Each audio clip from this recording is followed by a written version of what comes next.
आज की इस गहन चर्चा में हम एक ऐसी कहानी के पन्नों को पलटने वाले हैं जो बाहर से देखने में तो बस एक साधारण सी दावत की तैयारी लगती है। जी बिल्कुल, एक डिनर पार्टी की तरह। हाँ, लेकिन भीतर से अगर देखें ना तो ये हमारे समाज, हमारी महत्वाकांक्षाओं और उन पारिवारिक मूल्यों का बहुत ही कड़वा सच बयान करती है। एकदम सही। हम बात कर रहे हैं हिंदी साहित्य के दिग्गज रचनाकार भीष्म साहनी जी की बहुत ही मशहूर कहानी चीफ की दावत के बारे में। ये कहानी मतलब जितनी पुरानी है, आज के समय में उतनी ही ज्यादा प्रासंगिक भी है। बिल्कुल, हम सब ने कभी ना कभी अपने घर पे मेहमानों को बुलाया है, घर को सजाने की जद्दोजहद की है, और अगर दफ्तर के किसी बड़े अधिकारी या बॉस का घर आना हो तो वो तो और भी बड़ी बात मानी जाती है। हाँ, वो तो एक पूरा इवेंट बन जाता है। सही कहा। लेकिन हमारी ये चर्चा ना सिर्फ एक शाम के खाने की मेजबानी तक सीमित नहीं है। ये असल में उस मानसिकता को समझने की कोशिश है जहां सफलता की या दफ्तर की सीढ़ियां चढ़ने की अंधी दौड़ में इंसान अपने ही रिश्तों को, अपनी ही जड़ों को पीछे छोड़ देता है। और यही इस गहन चर्चा का मुख्य उद्देश्य भी है कि हम इस कहानी के भीतर जो मनोवैज्ञानिक और सामाजिक संदेश छिपे हैं, उनका बारीकी से विश्लेषण करें। बिल्कुल। जरा सोचकर देखिए, घर में बॉस आ रहे हैं और अचानक अपनी ही जन्म देने वाली माँ एक अड़चन लगने लगती है, घर का कोई फालतू सामान लगने लगती है ये बहुत ही चुभने वाली बात है। है ना? और फिर एक पुरानी फटी हुई फुलकारी किसी के प्रमोशन का टिकट बन जाती है। ये जो रूपरेखा आपने पेश की है, ये अपने आप में ही बहुत बेचैन करने वाली है। कहानी की पृष्ठभूमि भले ही कुछ दशकों पुरानी लगे, लेकिन मानवीय संवेदनाओं और जो अवसरवादिता है, मतलब मौका परस्ती, उसका बहुत ही तीखा चित्रण यहाँ मिलता है। बिल्कुल। मिस्टर श्यामनाथ का जो किरदार है, वो सिर्फ एक व्यक्ति का नहीं है, बल्कि वो उस पूरी पीढ़ी का प्रतिनिधित्व करता है जो अपनी झूठी शान और स्टेटस के लिए अपने अतीत और अपने ही परिवार से शर्मिंदा है। और यही बात मुझे सबसे ज्यादा झकझोरती है। अगर हम दावत की तैयारी वाले हिस्से को ही देखें, श्यामनाथ और उनकी पत्नी की घबराहट देखने लायक है। शाम के 5 बज रहे हैं, दोनों को पसीना पोंछने की फुर्सत नहीं है। हाँ, वो पूरा घर सिर पर उठाए हुए हैं। पत्नी ड्रेसिंग गाउन पहने हुए है और श्यामनाथ सिगरेट पर सिगरेट फूंक रहे हैं।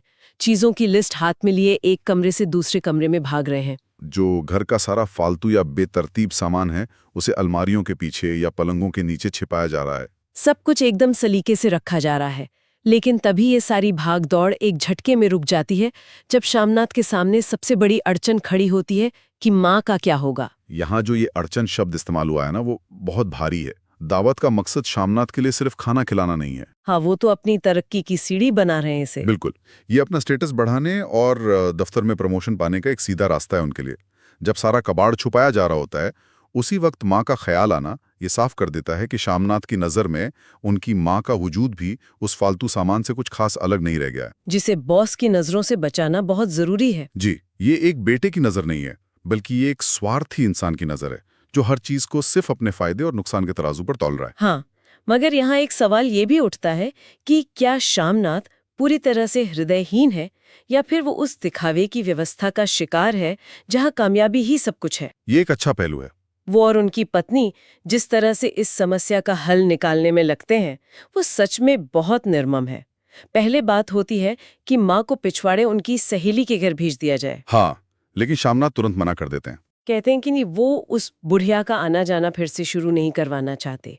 फिर तय होता है कि माँ को जल्दी खाना खिलाकर उनकी कोठरी में भेज दिया जाए। पर वहां पत्नी को डर सताने लगता है। जी, पत्नी को डर है कि अगर माँ सो गई और खर्राटे लेने लगी तो क्या होगा, क्योंकि माँ की कोठरी उसी बरामदे में खुलती है जहाँ चीफ और बाकी मेहमान डिनर करेंगे। आपका ये कहना सही है कि व्यवस्था का दबाव है, लेकिन श्यामनाथ की जो प्रतिक्रिया है वो उसकी अपनी संवेदनहीनता को ही दिखाती है।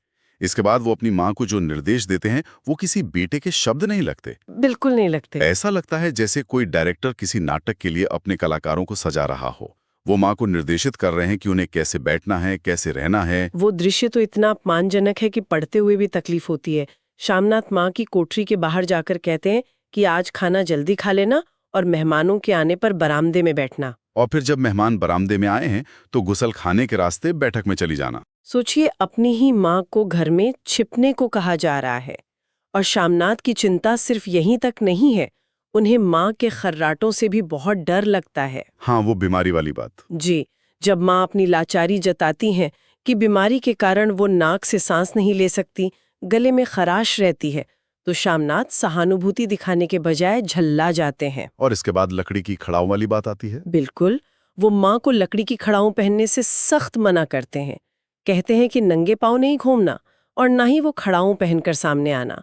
वो तो यहाँ तक कह देते हैं कि किसी दिन वो उन खड़ाओं को उठाकर बाहर फेंक देंगे। ये जो खड़ाओं का जिक्र है ना, ये हमारी पारंपरिक जड़ों और सादगी का बहुत बड़ा प्रतीक है। शामनाथ जो पूरी तरह से बाहरी दिखावे और एक पश्चिमीकरण की मानसिकता में डूब चुके हैं, उन्हें अपनी ही माँ की ये सादगी अपने स्टेटस के लिए एक सीधा खतरा लगती है। हाँ, वो अपनी जड़ों से भाग रहे हैं। बिल्कुल, ये अपनी ही संस्कृति से, अपने ही मूल से भागने की कोशिश है। इसके बाद कपड़ों को लेके जो हिदायतें दी जाती हैं, वो भी कम विचलित करने वाली नहीं है। शामनाथ माँ को सफेद कमीज और सफेद सलवार पहनने का आदेश देते हैं। वो माँ को सिर से पांव तक ऐसे घूरते हैं जैसे कोई अपनी जायदाद का मुआयना कर रहा हो।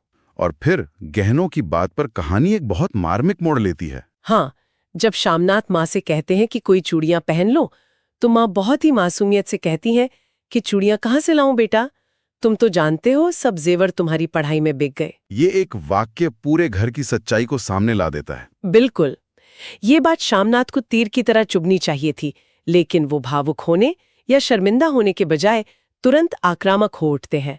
कहते हैं कि जो जेवर बिका तो कुछ बनकर ही आया हूं, निरा खाली हाथ तो नहीं लौट आया। यहाँ शामनाथ का मनोविज्ञान पूरी तरह से खुलकर सामने आता है। कैसे? मतलब उनका अपराधबोध? हाँ, ये उनका अपना दबा हुआ अपराधबोध ही है जो अचानक गुस्से का रूप ले लेता है। वो भीतर ही भीतर जानते हैं कि उनकी इस तथाकथित सफलता की नींव उनकी माँ के उसी त्याग और बलिदान पर टिकी है। पर वो इसे मानना नहीं चाहते। बिल्कुल नहीं मानना चाहते, खासकर उस दिन जब वो अपनी कामयाबी का जश्न मनाने की तैयारी कर रहे हैं। माँ की वो एक सीधी साधी लाइन उनके सारे दिखावे के महल को आईना दिखा देती है। इसीलिए वो और ज्यादा कठोर हो जाते हैं और माँ को हिदायत देते हैं कि अगर चीफ कुछ पूछे तो वो चुप रहे या कह दें कि वो अनपढ़ है। ये तो हद दर्जे का अपमान है। अब तैयारी पूरी हो जाती है। शाम के 7 बजते बजते माँ का दिल धक धक करने लगता है। उन्हें इस बात का खौफ है कि अगर चीफ ने कुछ पूछ लिया तो वो क्या जवाब देंगी। वो तो बस अपनी सहेली के घर जाना चाहती थी। हाँ, लेकिन बेटे के हुक्म को टालने की हिम्मत उनमें नहीं है। वो चुपचाप कुर्सी पर टांगे लटकाए एक अपराधी की तरह बैठी रहती हैं। और उधर दावत शुरू होती है। जी, शामनाथ की दावत सफलता के शिखर चूमने लगती है। चीफ को विस्की पसंद आ जाती है, उनकी पत्नी को घर के पर्दे और सोफा कवर भा जाते हैं। दफ्तर में जो अधिकारी हमेशा रोब झाड़ते थे, यहाँ बिल्कुल दोस्त बने हुए हैं। चुटकुले चल रहे हैं, ठहाके लग रहे हैं, सब कुछ बिल्कुल परफेक्ट चल रहा है। बिल्कुल जैसा शामनाथ ने सोचा था। लेकिन ये जो खुशनुमा माहौल है वो अचानक टूटने वाला है। हाँ, कहानी का सबसे तनावपूर्ण हिस्सा यहीं आता है। रात के 10:30 बजे जब खाना खाने के लिए सब लोग बैठक से बाहर बरामदे में निकलते हैं, और जो नजारा सामने आता है वो शामनाथ की सारी झूठी शान को एक पल में जमीन पर लापटकता है। ठीक कोठरी के बाहर माँ अपनी उसी कुर्सी पे बैठी थी। नींद आ गई थी उन्हें। जी, बुढ़ापे और नींद के कारण उनका सिर झूल रहा था और मुंह से लगातार खर्राटों की गहरी आवाजें आ रही थीं। पल्ला सिर से खिसक गया था, बाल अस्त व्यस्त हो गए थे। ये देखते ही शामनाथ गुस्से से पागल हो उठते हैं। वो तो उन्हें धक्का देना चाहते थे। बिल्कुल, उनका जी चाहता है कि आगे बढ़कर माँ को जोर से धक्का दें और कोठरी में धकेल दें, लेकिन सामने चीफ और बाकी मेहमान खड़े थे, इसलिए वो अपना गुस्सा पी जाते हैं। यहीं पर कहानी अपनी सबसे बड़ी विडंबना यानी आयरनी पेश करती है। हाँ, बताइए।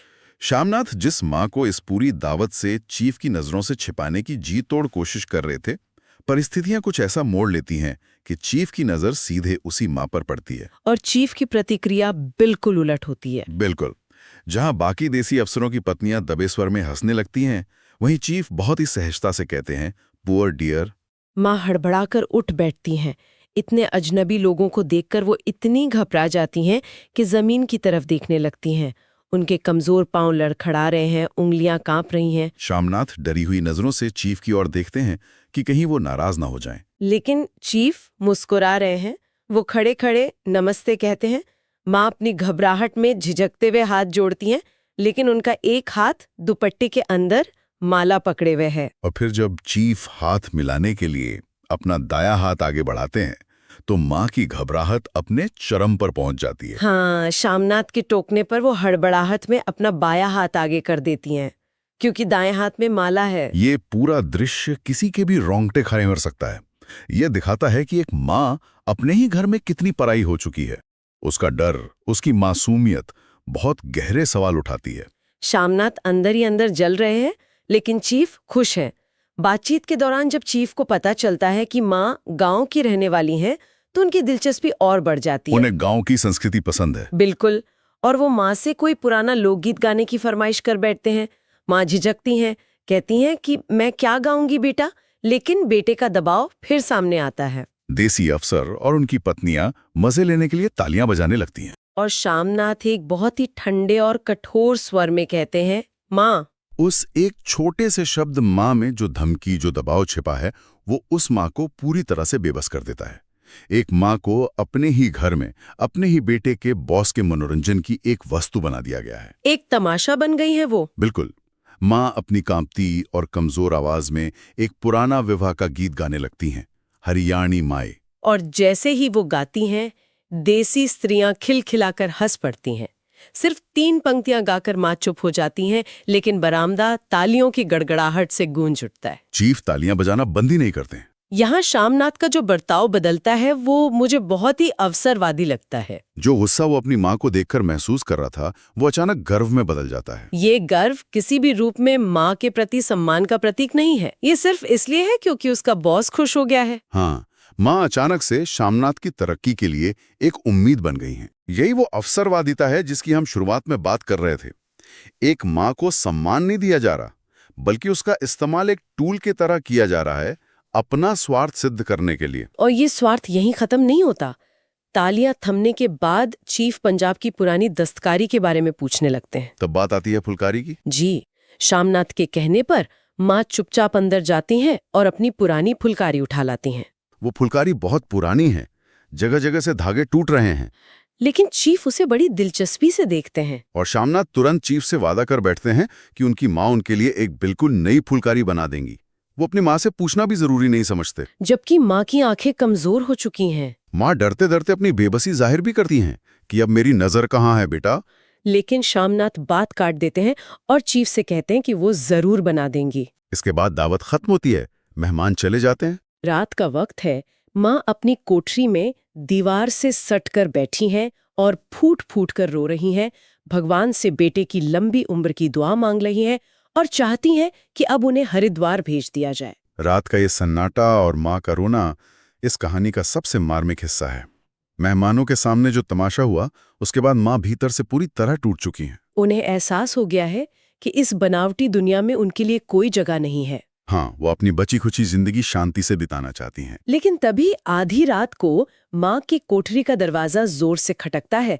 दरवाजे पर शामनाथ झूमते हुए आते हैं और सीधे माँ को गले लगा लेते हैं। कहते हैं कि ओ अम्मी, तुमने तो आज रंग ला दिया।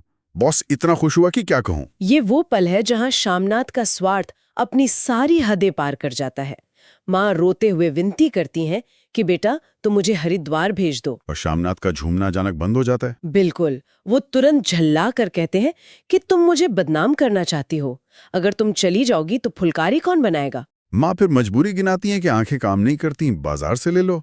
तब शामनाथ जो जवाब देते हैं वो बहुत कड़वा है।